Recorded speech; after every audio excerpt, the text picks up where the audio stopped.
पुराना कोट गांव तहसील सोहावा में वाक़ जामिया मस्जिद हनीफिया में माह रमजान मुबारक के अलविदाई जुम्मे के मौके पर आओ कुरान सीखें प्रोग्राम की तकरीब रनुमाई मुनक्किद हुई। ये बाबरकत प्रोग्राम हज़रत अल्लामा वकास हैदरी की ज़ेर निगरानी मुनक्किद किया गया, जिसमें बच्चों, बच्चियों, बुजुर्गों और खवातीन की बड़ी तादाद ने शिरकत की। खबर शामिल करते हैं इमदाद चौहान की रिपोर्ट के मुताबिक। आप देख रहे हैं आज तक न्यूज, खबर सच के साथ।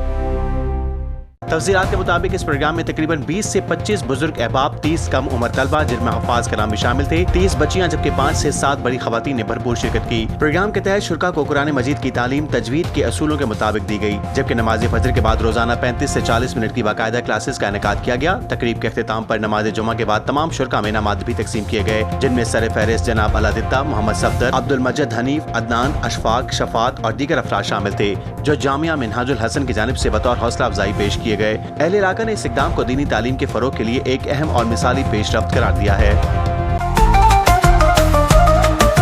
आज तक न्यूज, खबर सच के साथ।